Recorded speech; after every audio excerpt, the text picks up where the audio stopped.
Welcome everybody, more Teatea here. Today we're going to be making Ika Mata.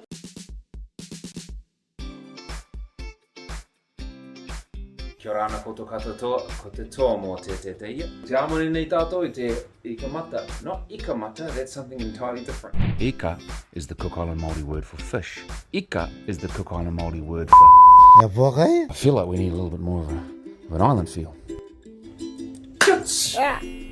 Oh, I feel like that's not quite right. Let's try again. It's Christmassy, but it's still not quite what I was after. And this time, the magic word. Aioi. Now, for some ingredients. Tuna, line caught, it's probably dolphin. Die, you bastard. Coconut, obviously you have to have freshly made coconut cream. They'll never know.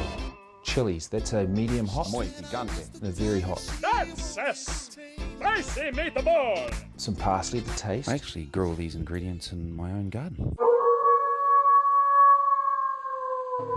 Cucumber. When I go to the supermarket and buy a cucumber, I always buy lube as well because I don't want the checkout girl to think I might be a vegan. Red onion, lime. How's that doing on the table? Spring onion. This is not one of the ingredients. Capsicums, salt, and some tomato. And knock this over because I'm drunk. This is something you've never heard of in your raw fish. Dill.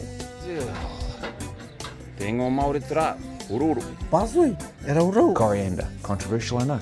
You might even add in some kiri.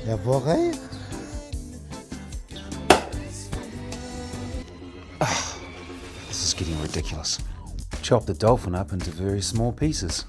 Me tupai koe te ika? Anna koe tupai tori mai ne. Squeeze a couple of limes over the fish, or you can use lemon if you're too tight to buy limes. Next we'll chop up the veggies, taking care not to chop up our fingers. Ten. Ja, te roa rota te fridge. Me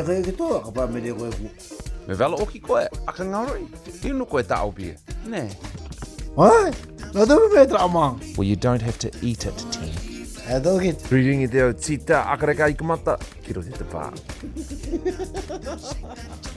E oti, riringi te a karihirota. Tāwai, tāori. E aka māne ki te rimu. E rimu tini toa.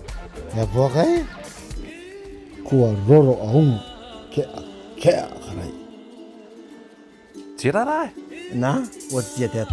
Kia ka me taki a koutou, o a mai, kua kite. Aioi, kua kite rā. Kua kite, bye. Ai, ka kite. Tanga te pulu. Ia koe nono te mo. Ui, are tā, kairi mo o tā te Ika Mata. Ai, tau te kuti.